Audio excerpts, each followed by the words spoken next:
Good morning and welcome to One More Thing. I'm Larry Baucom and I'm here with Dr. Troy Doucet, and we want to talk to you about just a little more of what's happening this weekend. But you did a great job this weekend. We're in the Thanks. Advent season, and the first week we talked about hope. Mm-hmm.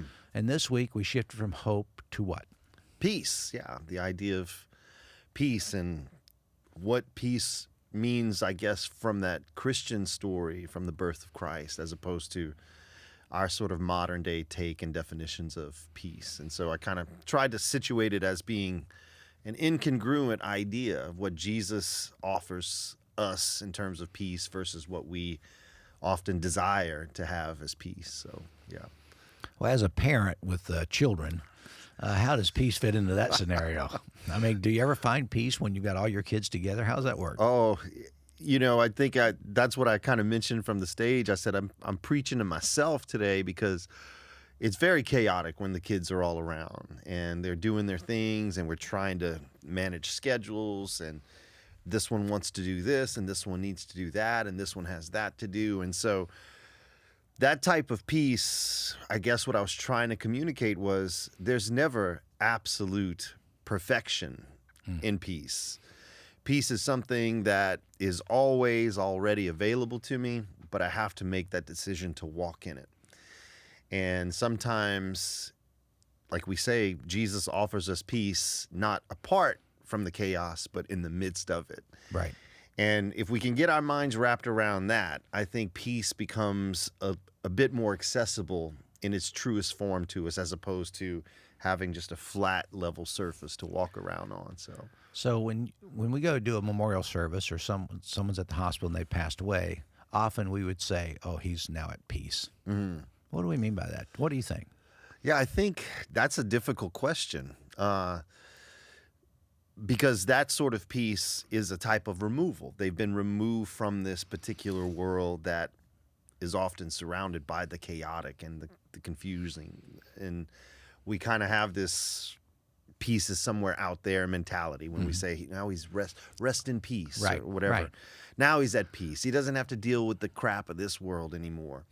Now, I do agree that that's a type of peace, right, but that's definitely not the peace that Christ is offering those who want to follow in his teaching or his line or understanding of peace, for sure. So if I want to grant you peace in that way, I'm really looking for peace in my life. Well, when your heart stops beating, I don't think that's what you're looking for. No, that's not. So, as in rest in peace. That's right. But there is a peace in this life. There's a peace in relationship to chaos. Mm-hmm. How does that work? I think the first thing is a very difficult piece for us as humans to understand. I mentioned it yesterday that waiting is not a particular strong suit of humans. We don't like to wait for anything. Right. And because of that, our evolution has propelled us to just speed the world up. Right. And that in itself is a vicious cycle causing more anxiety, more angst in waiting.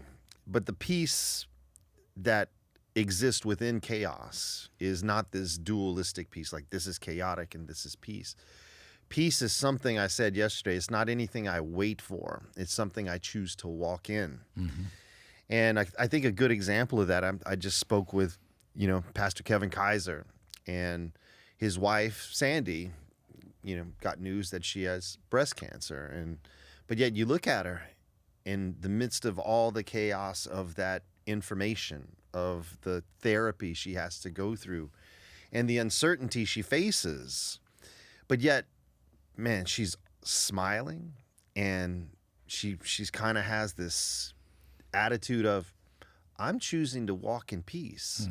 Even though the world around me is filled with uncertainty, even with this diagnosis filled, my heart and mind with uncertainty, peace is something I'm choosing to do. And Kevin was just bragging on her and just like, good. Man, she needs to hear that sermon from yesterday because it was about her. Right. It wasn't for her. It was about her. And I was like, man, that's absolutely right. And so that kind of peace is this peace that awakens within me that I can walk through. I can make it. I can make it. So when the disciples were in the boat on the lake and the storm whips up, they have a little bit of a confrontation. They're all afraid.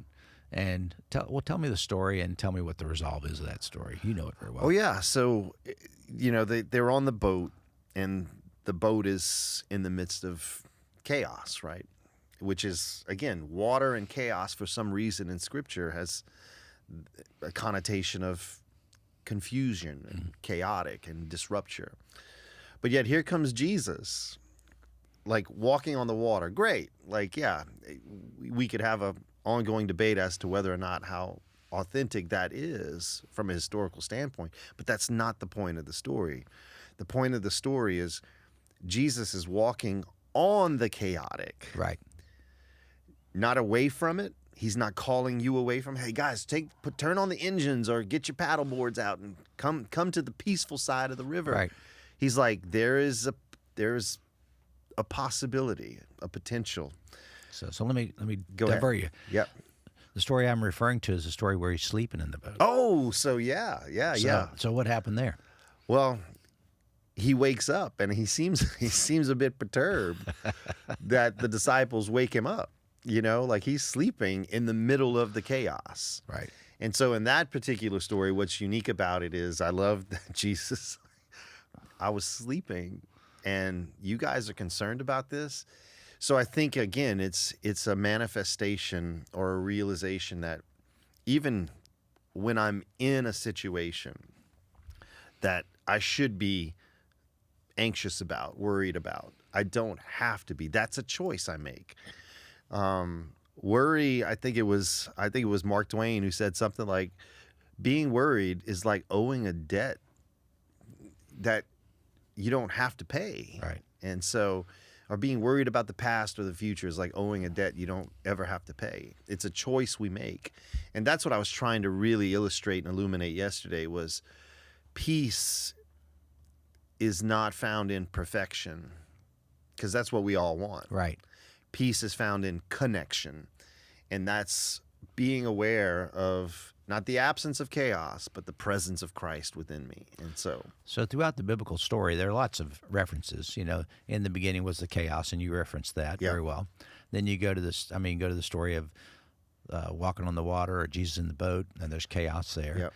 And then you go to Isaiah during the time of exile, where they're all away from home and they want to get back home, but their lives are in chaos.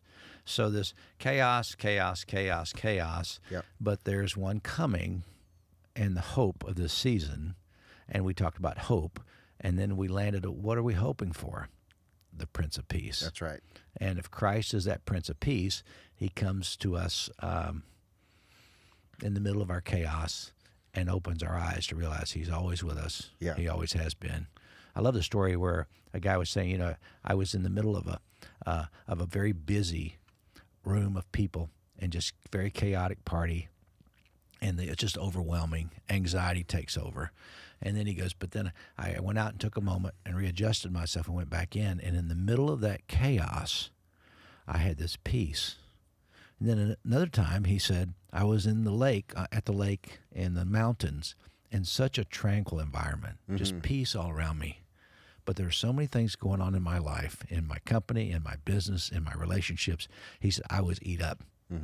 So your outward circumstances do not determine your inward position. That's right. And I think that's what you were saying yesterday. Yeah, very absolutely. well. And but I love the way you put it. It's not about your perfection. It's about your connection. Yeah. That's well said. Thanks, man. So this is a great season. So Oh, yeah. So hope, peace. This week I'm going to talk about waiting or anticipation. Yep. But if you were to add one more little tidbit about peace to anybody this Christmas season, where they are with or without their family, without the Christmas presents they want, or maybe it's economic or relational issues, what kind of encouragement would you give to them? I think I would just tell them, like, the thing that I learned from you every week here at Suncoast is perspective and proximity matter in how my mind chooses to deal with problems, whether I'm talking medical, financial, spiritual, whatever it may be. And I would just say, stop and think about all the good things. You have to stop and get that perspective right, and then put yourself in proximation to those good things, those people who encourage you. Call them, text them, whatever. And I read this story as I was preparing for the sermon, and I went with another story to tell, but it was a story of a king who had asked the local artist to paint a picture of peace. Right. And they all turned in their pictures, and man, some were pictures of just like calm waters of the ocean or like tranquil skies. But the story goes, the king chose one of a rugged rocky mountainside that had lightning, and the waves were battering against the, sort of the stone. And people said, well, why would you choose this? And he goes, look at the perspective again. And as they looked, they saw a little nest in the rocks of this eagle with its birds, its little, chicklings or whatever, its little baby eagles, and the mother was just covering it. In the midst of the storm, there was an element of peace that surpassed any element of chaos or confusion that could, intrude upon it. And he said, this is the story of peace. You can't remove the chaos. And I think that's what I tried to convey. Right. God doesn't remove it, but he gives you that mindset that you can relax it. And I think that's a big difference there. No, I think that's brilliantly said. So Thanks. I appreciate all your work. Appreciate you communicating so well with the congregation this weekend, because the community was excited. Yeah, it was That was great. really good. I heard a lot of positive comments, a lot of affirmations about what's going on, and I'm just glad you're here as part of our community. You do a great job, and I want to say it publicly so people know. Yeah. Dr. Troy Doucet, you're a sun coaster, Oh. and we're glad you're leading us in so many different ways and some insights, and it's just brilliant. So thanks for sharing your life with us and your insights about this week, and we look forward to more to come. Thankful to be here, Dr. Baucom. Thank you. My pleasure.